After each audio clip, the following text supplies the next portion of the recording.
Hello दोस्तों, नमस्कार। आप सभी का आपके अपने YouTube channel HP GK trick पर हार्दिक स्वागत है। इस वीडियो में हम एमएस वर्ड के पार्ट 3 पर चर्चा करेंगे और इससे पहले हमने पार्ट 2 पर फाइल टैब के बारे में चर्चा की थी और अब हम होम टैब के बारे में चर्चा करेंगे। तो अपना वीडियो प्रारंभ करते हैं। होम टैब, ये है आपका होम टैब। मेन्यू बार के अंदर क्या है? होम टैब को 5 ग्रुप के अंदर बांटा गया है। ये आपका पहला क्लिपबोर्ड ग्रुप है, दूसरा फॉन्ट ग्रुप है, तीसरा पैराग्राफ ग्रुप है, चौथा स्टाइलिश ग्रुप है और पांचवा है एडिट ग्रुप। इन सभी ग्रुप के अंदर जैसे ये क्लिपबोर्ड के ऑप्शन है, ये फॉन्ट ग्रुप के अंदर ऑप्शन है, ये पैराग्राफ के ऑप्शन है और ये स्टाइलिश के ऑप्शन है और ये एडिट के ऑप्शन है। इन सभी ग्रुप में अलग अलग कमांड या ऑप्शन दिए गए हैं। तो इनके बारे में हम चर्चा करते हैं विस्तार से। तो हमने होम टैब के बारे में चर्चा की। इसको 5 ग्रुप के अंदर बांटा गया, जैसे क्लिपबोर्ड ग्रुप है, फॉन्ट ग्रुप है, पैराग्राफ ग्रुप है, स्टाइलिश ग्रुप है, एडिट ग्रुप है। कौन सा ग्रुप है? 5 ग्रुप है। इसके बाद हम पहले ग्रुप के बारे में चर्चा करते हैं जो क्लिपबोर्ड ग्रुप है। क्लिपबोर्ड ग्रुप के अंदर कट कॉपी पेस्ट के आपको कमांड दिखाई देते हैं। जैसा आपका ये क्लिपबोर्ड ग्रुप है, इसके अंदर आपको कट कॉपी पेस्ट और फॉर्मेट पेंटर के कमांड दिए गए हैं। तो कट के बारे में बात करते हैं तो इसकी शॉर्टकट कुंजी है Ctrl+X। इसका प्रयोग किस लिए किया जाता है? किसी इमेज, चित्र, आकृति, टेक्स्ट को हटाने के लिए इसका प्रयोग किया जाता है। अगला आपका कॉपी, इसका शॉर्टकट कुंजी है Ctrl+C। इमेज, चित्र, आकृति, टेक्स्ट की प्रतिलिपि बनाने के लिए इसका प्रयोग किया जाता है। इमेज, चित्र, आकृति और टेक्स्ट की प्रतिलिपि बनाने के लिए कॉपी का प्रयोग किया जाता है। अगला आपका होता है कमांड होता है पेस्ट, मतलब क्लिपबोर्ड में कट या कॉपी किए गए इमेज, चित्र, आकृति, टेक्स्ट, डॉक्यूमेंट, पेज के जिस स्थान पर रखना होता है उस स्थान पर रखने का कार्य वो पेस्ट कमांड द्वारा किया जाता है। मतलब जो आप क्लिपबोर्ड के अंदर कट और कॉपी करते हो, जो भी आपके जो टेक्स्ट है उसको यदि आप डॉक्यूमेंट पेज के ऊपर रखना चाहते हैं उसको, तो इसके लिए किसका प्रयोग करते हैं? इसके लिए पेस्ट का प्रयोग करते हैं, जिसकी शॉर्टकट कुंजी होती है Ctrl+V। तो इस प्रकार आपने क्लिपबोर्ड के 3 ग्रुप के बारे में क्लिपबोर्ड ग्रुप के अंदर आपको 3 कमांड के बारे में चर्चा की। अगला ग्रुप होता है फॉर्मेट पेंटर। फॉर्मेट पेंटर क्या होता है? फॉर्मेट पेंटर होता है जैसे आपने आपकी मानो ये 2 अक्षर आपको इसके ऊपर आपने यदि बोल्ड कर दिया, इसको स्टाइलिश कर दिया और इसकी जो फॉर्मेट पेंटर है इसके ऊपर जब आप कॉपी करना चाहते हैं तो इसके लिए आपको फॉर्मेट पेंटर ग्रुप का प्रयोग किया जाता है। अगला है आपका यदि फॉर्मेट पेंटर की जो शॉर्टकट कुंजी है वो Ctrl+Shift+C होती है। क्या होती है? Ctrl+Shift+C होती है शॉर्टकट कुंजी। तो इसका प्रयोग जैसे किसी टेक्स्ट पर की गई फॉर्मेटिंग को कॉपी कर अन्य किसी टेक्स्ट पर फॉर्मेट को अप्लाई किया जाता है। मतलब जैसे आप किसी टेक्स्ट पर फॉर्मेटिंग करते हो और उसके बाद उसको कॉपी करके अन्य किसी टेक्स्ट पर फॉर्मेटिंग करते हो, इसके लिए आपको फॉर्मेट पेंटर का प्रयोग किया जाता है, जिससे टेक्स्ट एक समान दिखाई देते हैं। तो ये फॉर्मेट जो पेंटिंग है 2 प्रकार होते हैं। आप कॉपी भी कर सकते हैं इसको और पेस्ट भी कर सकते हैं। इसके लिए अलग अलग शॉर्टकट कीज होती है। जैसे कॉपी के लिए आप होती है Ctrl+Shift+C और पेस्ट के लिए होती है Ctrl+Shift+V होती है। तो Ctrl+Shift+C का प्रयोग किसी टेक्स्ट की फॉर्मेटिंग को कॉपी करने के लिए किया जाता है। और Ctrl+Shift+V की बात करें तो इसका किसी टेक्स्ट की फॉर्मेटिंग को अन्य टेक्स्ट पर अप्लाई करने के लिए, मतलब पेस्ट करने के लिए इसका प्रयोग किया जाता है। अगला ग्रुप है आपका फॉन्ट ग्रुप। और एक बात ये भी याद रखिए कि जैसे ही भी आप फॉर्मेट पेंटर पर क्लिक करते हैं, किस पर? फॉर्मेट पेंटर पर, तो माउस होता है जो आपका जो माउस पॉइंटर होता है क्रेसर, वो है वो ब्रश के अंदर बदल जाता है। किसके अंदर? ब्रश में बदल जाता है। ये भी आपको याद रखना है। अगला आपका आता है फॉन्ट ग्रुप। कौन सा ग्रुप है? Font group. फॉन्ट ग्रुप पर चर्चा करते हैं। तो पहले कौन सा आपका क्लिपबोर्ड ग्रुप, उसके बाद कौन सा आएगा? पहले क्लिपबोर्ड ग्रुप में चर्चा की कट कॉपी पेस्ट और फॉर्मेट पेंटर होता है। इसके बाद आता है आपका फॉन्ट ग्रुप। कौन सा group? Font group. Font group के अंदर क्या क्या होता है? जैसे ये आपका फॉन्ट हो गया, ये फॉन्ट साइज है और ये बोल्ड है, ये इटालिक है, ये अंडरलाइन है, स्ट्राइक थ्रू है, सब स्क्रिप्ट है, सुपर स्क्रिप्ट है और क्लियर फॉर्मेटिंग का ऑप्शन है। ये आपका हाईलाइटर है, ये आपका फॉन्ट कलर है और ये आपका चेंज केस है और ये आपके ग्रो फ्रॉन्ट है और ये श्रिंक फ्रॉन्ट है। इस प्रकार के कमांड आपको फॉन्ट के अंदर दिखाई देते हैं। तो इन एक एक फ़ॉन्ट के जो आपके कमांड है इसके बारे में हम चर्चा करते हैं डिटेल से। तो आपको पहले चर्चा करते हैं फ़ॉन्ट के बारे में। इसके बारे में किसके बारे में? फ़ॉन्ट के बारे में। तो फ़ॉन्ट होता है क्या? मतलब अक्षर को डिज़ाइन देने के लिए, अलग अलग टेक्स्ट को अलग अलग डिज़ाइन देने के लिए इसका प्रयोग किया जाता है फ़ॉन्ट का। किसका? फ़ॉन्ट का। तो पहला आपका था फ़ॉन्ट, जो आप मैंने बताया था अभी। इसका शॉर्टकट कुंजी है Ctrl+Shift+F। क्या है? Ctrl+Shift+F इसकी शॉर्टकट कुंजी है। Ctrl+Shift+F फॉन्ट की शॉर्टकट कुंजी है। तो इसका प्रयोग वर्ड में अलग अलग डिज़ाइन में टेक्स्ट लिखने के लिए किया जाता है। किसके लिए? वर्ड में अलग अलग डिज़ाइन में टेक्स्ट को लिखने के लिए किया जाता है। मतलब तिरछा, आडा टेढ़ा यान का अक्षर लिखने के लिए इसका प्रयोग किया जाता है। तो फ़ॉन्ट के उदाहरण क्या है, कैलबरी है, टाइम्स न्यू रोमन है, कैम्बेरिया है, एरियल बेक है, एरियल नेरो है। ये सभी फ़ॉन्ट के उदाहरण हैं। अब फ़ॉन्ट की बात करें तो जो आपका MS वर्ड 2010 है उसके अंदर जो आपका बाय डिफ़ॉल्ट फ़ॉन्ट होता है वो होता है कैलबरी होता है। क्या होता है? कैलबरी होता है बाय डिफ़ॉल्ट फ़ॉन्ट। और यदि फ़ॉन्ट डायलॉग बॉक्स ओपन करने की शॉर्टकट की पूछे तो होती है Ctrl+D। Ctrl+D है वो फ़ॉन्ट डायलॉग बॉक्स ओपन करने की शॉर्टकट की है, Ctrl+D।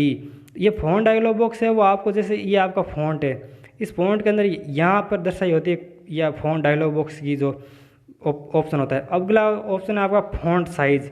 जैसे ये आपको डिब्बे के अंदर आपको जैसे ये नंबर लिखाई दे रहे हैं 11, ये आपका होता है फ़ॉन्ट साइज़। ये बाय डिफ़ॉल्ट फ़ॉन्ट साइज़ होता है 11। तो इसकी शॉर्टकट कुंजी है Ctrl+Shift+P। Ctrl+Shift+P ये फ़ॉन्ट साइज़ की शॉर्टकट की है। तो फ़ॉन्ट साइज़ को अक्षर को टेक्स्ट को के अक्षरों को छोटा बड़ा करने के लिए किया जाता है।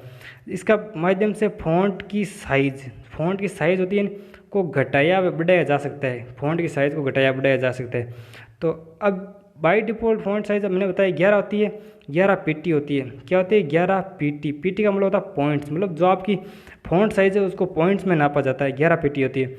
और न्यूनतम की बात करें तो 1 होती है और अधिकतम होती है 1638। कितनी होती है? 1638 फ़ॉन्ट साइज़। ये न्यूनतम 1 होती है और अधिकतम होती है 1638। कितनी होती है? 1638। ड्रॉप डाउन लिस्ट के अंदर न्यूनतम 8 होती है और अधिकतम 72 होती है। कितनी होती है? न्यूनतम 8 और अधिकतम 72 होती है ड्रॉप डाउन लिस्ट के अंदर। अब आती है फ़ॉन्ट स्टाइल। क्या होती है? Font style. जैसे फ़ॉन्ट स्टाइल है वो 4 प्रकार की होती है। जैसे एक तो है बोल्ड, दूसरा इटालिक, रेगुलर और बोल्ड इटालिक होता है। इसके अंदर अभी बात करते हैं बाय डिफ़ॉल्ट फ़ॉन्ट स्टाइल कौन सी है, तो आपका रेगुलर है वो बाय डिफ़ॉल्ट फ़ॉन्ट स्टाइल होती है। कौन सी? रेगुलर। अगला है आपका बोल्ड। जैसे इसका शॉर्टकट की Ctrl+B है। क्या है? Ctrl+B। और इसका प्रयोग है शब्द को गहरा करने के लिए किया जाता है। कैसे है शब्द को गहरा? जैसे आपको ये HPG की ट्रिक दिख रहा है, इसको यदि आपको बोल्ड करना है तो ये आपका HPG की ट्रिक इस प्रकार से होगा बोल्ड। अगला आपका इटालिक। इटालिक का मतलब शब्द को तिरछा करने के लिए इसकी शॉर्टकट मुझे Ctrl+L है। क्या? Ctrl+I। Ctrl+I टेक्स्ट को तिरछा करने के लिए इसका प्रयोग किया जाता है। तो जिस प्रकार यह कंप्यूटर इसको थोड़ा आपको इटालिक करेंगे तो आपको थोड़ा सा तिरछा नजर आएगा। अगला ऑप्शन आता है आपका अंडरलाइन। क्या होता है? Underline command. इसका शॉर्टकट Ctrl+U होता है। इसका प्रयोग शब्द के नीचे अंडरलाइन रेखा खींचने के लिए, टेक्स्ट के नीचे रेखा खींचने के लिए इसका प्रयोग किया जाता है। किसके लिए? टेक्स्ट के नीचे रेखा खींचने के लिए। जैसे ये राजस्थान है, इसके राजस्थान के नीचे आपको ये अंडरलाइन दिख रही है, यह आपका अंडरलाइन ऑप्शन होता है। इसके बाद होता है स्ट्राइक थ्रू, मतलब टेक्स्ट के मध्य में रेखा खींचने के लिए, टेक्स्ट के मध्य रेखा प्रदर्शित करने के लिए इसका प्रयोग किया जाता है स्ट्राइक थ्रू का। तो इस प्रकार जैसे ये राजस्थान है, इसके अंदर आपको ये मध्य में जो रेखा खींच रही है आपका स्ट्राइक थ्रू। क्या है? Strike through. अगला कमांड की बात करें तो आता है सब स्क्रिप्ट। कौन सा होता है? सब स्क्रिप्ट होता है। ये आपको जो दिखाई दे रहे हैं ये ऑप्शन 2, ये आपके सब स्क्रिप्ट और सुपर स्क्रिप्ट के ऑप्शन होते हैं। क्या होते हैं? सब स्क्रिप्ट और सुपर स्क्रिप्ट के। यदि इसकी शॉर्टकट की बात करें तो Ctrl+ बराबर होता है वह सब स्क्रिप्ट का होता है, और सुपर स्क्रिप्ट की बात करें तो Ctrl+Shift+ बराबर प्लस होता है। देखिए किसी टेक्स्ट के थोड़ा नीचे दूसरा टेक्स्ट लगाने तो सब स्क्रिप्ट का प्रयोग किया जाता है। जैसे S2 है, आप जैसे सूत्र लिखते हो, जैसे ये आपको होता है ये सब स्क्रिप्ट होता है। क्या होता है? सब स्क्रिप्ट होता है। जैसे ये इसके नीचे 2 लिखी जाए। अगला होता है आपका सुपर स्क्रिप्ट। Ctrl+Shift++ होता है।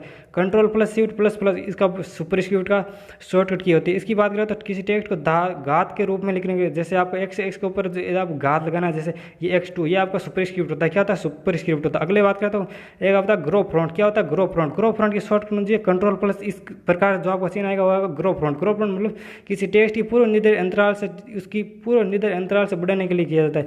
पूर्व निर्धारित अंतराल बढ़ाने के लिए किसी टेक्स्ट की साइज को पूर्व निर्धारित अंतराल से बढ़ाने के लिए इसका प्रयोग किया जाता है ग्रो फ्रंट का। अगला होता है आपका श्रिंक फ्रंट। इसका शॉर्टकट मुझे Ctrl+ इस प्रकार जो आपका आएगा निशान वो आएगा श्रिंक फ्रंट का प्रयोग। इसकी बात करें तो टेक्स्ट की साइज को पूर्व निर्धारित अंतराल से घटाने के लिए किया जाता है। टेक्स्ट की साइज को पूर्व निर्धारित अंतराल से घटाने के लिए इसका प्रयोग किया जाता है। इसकी बात करें तो ये कहाँ आपको दिखाई देंगे, तो ये जो आपको देखो ये आपको जो दिखाई रहे दोनों ये होता है ग्रो फ्रंट और श्रिंक फ्रंट का ऑप्शन होते हैं। अगली बात करें तो आपका चेंज केस में ये आपका चेंज केस 5 प्रकार का होता है। जैसे सेंटेंस केस होता है, एक लोअर केस होता है, एक अपर केस होता है, एक कैपिटल ईच वर्ड होता है, एक दूसरा होता है तीसरा होता है अपर केस, चौथा होता है कैपिटल ईच वर्ड और 5वां होता है टॉगल केस। कौन सा? 5वां टॉगल केस। तो पहले बात करते हैं तो टेक्स्ट के केस को बदलने के कहता है, उसकी शॉर्टकट मुझे Ctrl+F3 होती है। तो पहला होता है सेंटेंस केस। इसमें मतलब जो पहला अक्षर होता है उसको कैपिटल लिखा जाता है, बाकी सभी को स्मॉल में लिखा जाता है। पूरे वाक्य का पहला अक्षर कैपिटल व बाकी सभी अक्षरों को स्मॉल लेटर में लिखा जाता है। तो अगला होता है आपका लोअर केस, इसके अंदर सभी को स्मॉल लेटर में लिखा जाता है, सभी वाक्य के सभी अक्षरों को। और अगला होता है आपका अपर केस, कौन सा, इसके अंदर सभी के वाक्य के सभी अक्षरों को स्मॉल कैपिटल लेटर में लिखा जाता है, कैपिटल लेटर में। और लोअर केस में सभी वाक्यों को अक्षर को स्मॉल लेटर में लिखा जाता है। अगली बात करें तो अगला ईच कैपिटल ईच वर्ड होता है। क्या होता है, कैपिटल ईच वर्ड होता है। इसके अंदर क्या होता है, जितने भी आपके शब्द के अंदर वर्ड हो गए उसका जो पहला अक्षर है उसको आपको कैपिटल में लिखना होगा और लिखा जा सकता है इसके माध्यम से, और बाकी सभी को स्मॉल में लिखा जाता है। जैसे वाक्य में प्रत्येक वर्ड के पहले अक्षर को कैपिटल व अन्य अक्षरों को स्मॉल लेटर में बदला जाता है, स्मॉल लेटर में। अगला होता है आपका जैसे mouse is a pointer device, इसमें सभी को पहले को बड़ा कैपिटल लिखा हुआ है, सभी को बड़ा लिखा हुआ है। अगला देखिए, अगला होता है टॉगल केस। टॉगल केस के अंदर जो पहला अक्षर होता है उसको स्मॉल और बाकी सभी को बड़ा लिखा जाता है, बाकी सभी को बड़ा लिखा जाता है, मतलब कैपिटल में लिखा जाता है। प्रत्येक वर्ड के पहले अक्षर को स्मॉल लेटर व अन्य सभी अक्षरों को कैपिटल लेटर में। जैसे ये देखिए आपको, जैसे ये पॉइंटर लिखा, इसके अंदर पहला अक्षर है वो आपको स्मॉल लेटर है, उसकी बाकी के सभी अक्षर दिख रहे हैं वो आपके कैपिटल में लिखे हुए। किस में लिखे हुए, कैपिटल में लिखे। तो ये आपका है वर्ड के। अगली हम बात करते हैं, अगला होता है आपका क्लियर फॉर्मेटिंग। ये देखिए जो आपको ये ऑप्शन दिखाई देता है, ये होता है क्लियर फॉर्मेटिंग का। किसका ऑप्शन होता है, क्लियर फॉर्मेटिंग का। क्लियर फॉर्मेटिंग जैसे आपने किसी भी टेक्स्ट के ऊपर जो भी फॉर्मेटिंग किया, जैसे आपने बोल्ड किया, इटैलिक किया, उसकी फॉर्मेटिंग को साफ करने के लिए क्लियर फॉर्मेटिंग का उपयोग करते हैं। इसकी शॉर्टकट मुझे control plus space bar, control plus space bar, इसकी स्पेस बार इसकी शॉर्टकट कुंजी। अगली बात करते हैं, अगला तो टेक्स्ट की फॉर्मेटिंग हटाने के लिए अगला होता है टेक्स्ट इफेक्ट। सेलेक्टेड टेक्स्ट पर विजुअल इफेक्ट अप्लाई करने के लिए, जैसे ग्लो है, शेडो और इफ रिफ्लेक्शन, ये सभी है वो टेक्स्ट इफेक्ट के माध्यम से किया जाता है। अगली बात करते हैं, अगला होता है टेक्स्ट हाइलाइटर कलर, मतलब हाईलाइट करने के लिए किसी को, जैसे ये ऑप्शन है वो टेक्स्ट हाइलाइटर का होता है, टेक्स्ट हाइलाइटर कलर होता है। टेक्स्ट के बैकग्राउंड में हम हाइलाइटर कलर प्रदर्शित कर सकते हैं, टेक्स्ट के बैकग्राउंड में हाइलाइटर कलर प्रदर्शित करने के लिए किया जाता है। अगला आता है फॉन्ट कलर, जो आपको ये ऑप्शन दिख रहा है ये आपका फॉन्ट कलर का होता है। फॉन्ट कलर का मतलब टेक्स्ट को कलर बदलने के लिए, जैसे रेड, ब्लू आदि सभी करने के लिए, ब्लैक करने के लिए आपका फॉन्ट टेक्स्ट को। अगला ग्रुप होता है आपका पैराग्राफ ग्रुप। कौन सा ग्रुप होता है, पैराग्राफ ग्रुप होता है। जैसे ये आपका पैराग्राफ ग्रुप है, पैराग्राफ, इसके अंदर आपको ये सभी दिखाई देते हैं। जैसे ये आपको सभी से पहले आप बुलेट्स है, या आपके नंबरिंग है, और ये आपका मल्टीपल लेवल लिस्ट है, और ये आपका इंडेंट है, और ये आपके जब चार ऑप्शन दिख रहे हो आपको एलाइन है, और ये आपका लाइन स्पेसिंग है, और ये शो हाई टेक्स्ट को करने के लिए ये आपका बीच में जो ए से जेड लिख रहा है ये आपका शॉर्ट है, और ये आपके बॉर्डर है, मतलब टेक्स्ट को बॉर्डर देने के लिए, और ये आपका होता है बैकग्राउंड देने के लिए शेडिंग का ऑप्शन है। तो इन सभी के बारे में हम डिटेल से चर्चा करते हैं।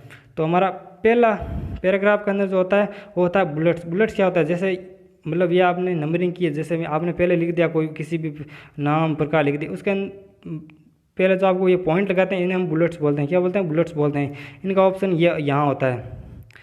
अगला होता है नंबरिंग, मतलब टेक्स्ट को नंबरिंग देने के लिए किया जाता है। अगला होता है मल्टी लेवल लिस्ट, मतलब लिस्ट के अंदर लिस्ट बनाने के इसका प्रयोग किया जाता है। जैसे इसका ऑप्शन ये आपको यहाँ दिखाई देता है, ये आपका नंबरिंग का है, और ये आपका बुलेट्स का ऑप्शन है। अगला होता है आपका, यह आपको मल्टी लेवल लिस्ट के उदाहरण है। अगला बात करते हैं, अगला होता है अलाइनमेंट, जो आपको ये चार ऑप्शन दिखाई देते हैं या ये अलाइनमेंट का ऑप्शन है। तो अलाइनमेंट के बाद बात करते हैं, तो जैसे आपका ये मान लो ये कोई पेज है, इस पेज के अंदर ये आप इस साइड से प्रारंभ करते हैं लिखना, तो ये तो आपका होगा लेफ्ट अलाइन। क्या होगा, लेफ्ट अलाइन। और यदि आप इस साइड से लिखना प्रारंभ करते हैं तो ये होगा आपका राइट अलाइन। और यदि आप मध्य में लिखते हैं तो ये होगा आपका सेंटर अलाइन। और यदि आप पूरे पेज के अंदर लिखते हैं एक समान तरीके से तो ये होगा आपका जस्टिफाई अलाइन। क्या होगा, जस्टिफाई अलाइन, मतलब फुल अलाइन होगा। तो इन चारों अलाइन के बारे में देख लीजिए आप। तो पहला होता है संपूर्ण पैराग्राफ को व्यवस्थित करने के लिए, मतलब लेफ्ट राइट करने के लिए, या सेंटर करने के लिए, या फुल अलाइन करने के लिए, जस्टिफाई करने के लिए। तो पहला होता है आपका लेफ्ट अलाइन, जो कि आपका बाय डिफ़ॉल्ट अलाइन होता है। क्या होता है, बाय डिफ़ॉल्ट अलाइन होता है लेफ्ट। क्या होता है, बाय डिफ़ॉल्ट अलाइन। तो लेफ्ट अलाइन की बात करें तो इसकी शॉर्टकट कुंजी है कंट्रोल प्लस एल। क्या होती है, कंट्रोल प्लस एल होती है, कंट्रोल प्लस एल होती है इसकी शॉर्टकट कुंजी। तो इसकी बात करें तो डॉक्यूमेंट पेज में जो टेक्स्ट और पिक्चर होती है उन्हें बाईं ओर, जैसे मैंने आपको बताया था, ये आपका पेज इस तरफ शिफ्ट करने के लिए किया जाता है, और राइट का इस तरफ शिफ्ट करने के लिए किया जाता है, जो भी टेक्स्ट और पिक्चर होती है उन्हें। और सेंटर के अंदर सेंटर लाइन और जस्टिफाई, मतलब पूरे पेज के अंदर आपको यदि इसको सेट करना है तो आपको होता है फुल अलाइन होता है। अगला होता है right align, control plus R, इसकी है कंट्रोल प्लस लेफ्ट की। तो डॉक्यूमेंट पेज और पिक्चर होती है उन्हें दाईं ओर शिफ्ट करने, मतलब इस तरफ शिफ्ट करने के लिए किया जाता है। अगली बात करते हैं, अगला होता है आपका सेंटर अलाइन। इसकी शॉर्टकट की आपको जरूर याद रखना, कंट्रोल+E होती है। क्या होती है? कंट्रोल+E, सेंटर अलाइन की।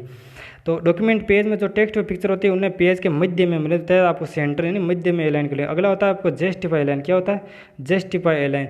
जस्टिफाई या जिसे हम फुल अलाइन भी बोलते हैं, कंट्रोल+J का प्रयोग होता है। डॉक्यूमेंट पेज में जो टेक्स्ट और पिक्चर होती है उन्हें पेज या वो पेज के दाएं व बाईं ओर से समान मार्जिन के रूप में, मतलब पेज के पूरा पेज में समान रूप मार्जिन के रूप में उसको दर्शाया जाता है, व्यवस्थित किया जाता है। अगले की बात करते हैं तो अगला होता है आपका इंक्रीज इंडेंट। जो ये आपको ये ऑप्शन दिखाई दे रहे हैं, ये आपके होते हैं इंक्रीज और डिक्रीज इंडेंट के ऑप्शन होते हैं।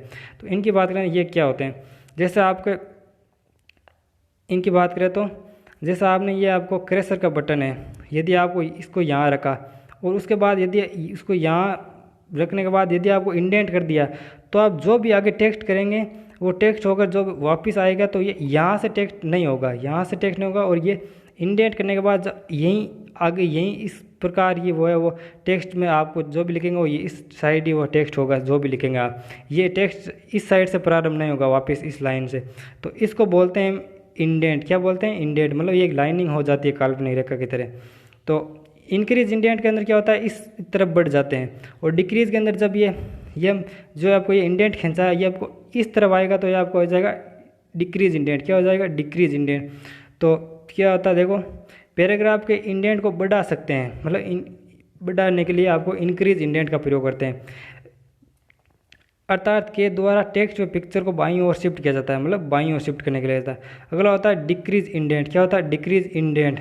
तो डिक्रीज इंडेंट की बात करें तो कंट्रोल+Shift+M होता है इसका शॉर्टकट की। और इंक्रीज क्या होता है? कंट्रोल+M, और इसकी कंट्रोल+Shift+M होता है।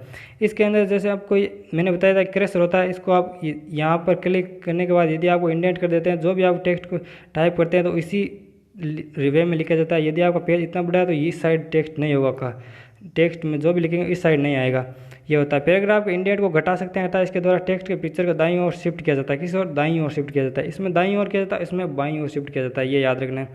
अगला होता है शॉर्ट। ये आपको ऑप्शन होता है, शॉर्ट का ऑप्शन होता है। शॉर्ट ऑप्शन की बात करें तो इसके अंदर इसको आरोही अवरोही क्रम में जमा सकते हैं। जो आपकी वैल्यू होती है न्यूमेरिकल, उस आरोही अवरोही क्रम में सेट करने के लिए इसका प्रयोग किया जाता है। ये दो प्रकार होता है, एक तो असेंडिंग होता है और एक डिसेंडिंग होता है। असेंडिंग की बात करें तो बाय डिफॉल्ट ये टेक्स्ट अल्फ़ाबेट अक्षर को बढ़ते क्रम में व्यवस्थित करता है बाय डिफॉल्ट, जैसे 1 2 3 4 इस प्रकार। डिसेंडिंग है वो जैसे 6 4 5 2 इस प्रकार डिसेंडिंग, मतलब बाय डिफॉल्ट टेक्स्ट अल्फ़ाबेट को घटते क्रम में व्यवस्थित करता है। किस क्रम में? घटते क्रम में। पैराग्राफ स्पेसिंग, ये जो ऑप्शन दिखाई दे रहा है ये आपका पैराग्राफ स्पेसिंग का है, मतलब लाइन के में सिलेक्टेड लाइन व पैराग्राफ के बीच पेज को बदल सकते हैं। तो पैराग्राफ स्पेसिंग मतलब लाइन के मध्य आपको स्पेसिंग करने के लिए किया जाता है। बाय डिफॉल्ट लाइन स्पेसिंग है वो 1.15 होता है। कितना होता है? 1.15 होता है। अगला ऑप्शन ये जो आपको दिख रहा है ऑप्शन ये होता है शेडिंग का, मतलब बैकग्राउंड देने के लिए। सिलेक्टेड टेक्स्ट व पैराग्राफ के बैकग्राउंड के रूप में प्रयोग किया जाता है। अगला होता है आपका बॉर्डर का, मतलब सिलेक्ट जो आपका टेक्स्ट है उसको बॉर्डर देने के लिए। सिलेक्टेड टेक्स्ट का आउटसाइड बॉर्डर बनाने के लिए इसका प्रयोग किया जाता है। अगला होता है आपका स्टाइलिश ग्रुप। स्टाइलिश ग्रुप के अंदर जो भी हमने टेक्स्ट किया उसको स्टाइल, मतलब अपने स्टाइल से भी हमने उसको व्यवस्थित कर सकते हैं, या स्टाइल जो भी अपने अच्छी लगती है उस स्टाइल के अनुसार व्यवस्थित है। चयनित टेक्स्ट की स्टाइल को परिवर्तन कर सकते हैं, या हम स्वयं का स्टाइल भी क्रिएट कर सकते हैं इसके अंदर, स्टाइलिश ग्रुप के अंदर। अगला जो ये आपका स्टाइलिश ग्रुप होता है। अगला होता है एडिट ग्रुप। कौन सा ग्रुप होता है? Edit group. तो ये आपका एडिट ग्रुप होता है। एडिट ग्रुप के अंदर आपको फाइंड, रिप्लेस और सिलेक्ट का ऑप्शन मिलते हैं। कितने? फाइंड, रिप्लेस और सिलेक्ट का ऑप्शन। तो पहला होता है फाइंड, जिसका शॉर्टकट होती है कंट्रोल+F होती है। क्या होती है? कंट्रोल+F। इसके द्वारा हम डॉक्यूमेंट में कोई विशेष शब्द या टेक्स्ट खो सकते हैं। क्या? विशेष शब्द या टेक्स्ट खो सकते हैं, मतलब फाइंड कर सकते हैं। अगला होता है गो टू। इसका मतलब डॉक्यूमेंट पेज में मतलब किसी विशेष स्थान पर पहुंचने के लिए गो टू का प्रयोग होता है। इसकी शॉर्टकट होती है कंट्रोल+G या F5 होती है। क्या होती है? कंट्रोल+G या F5 होती है। अगला होता है आपका रिप्लेस, मतलब रिनाम करने, जैसे पर आप रीनेम करते हैं उस पर रिप्लेस होता है, मतलब किसी अक्षर को हटाकर उसके स्थान पर अन्य अक्षर को लिखने के लिए, मतलब किसी अक्षर को हटाकर उसके स्थान पर अन्य अक्षर को लिखने के लिए इसका होता है कंट्रोल+H होता है। क्या होता है? कंट्रोल+H होता है। अगला होता है सिलेक्ट ऑल, मतलब टेक्स्ट को पूरे टेक्स्ट या पैराग्राफ को सिलेक्ट करने के लिए सिलेक्ट ऑल का प्रयोग होता है। इसका शॉर्टकट क्या होता है? कंट्रोल+A। तो आपको ये वीडियो कैसा लगा कमेंट सेक्शन में कमेंट जरूर करें। लाइक, शेयर एंड सब्सक्राइब करना ना भूलें। Thank you.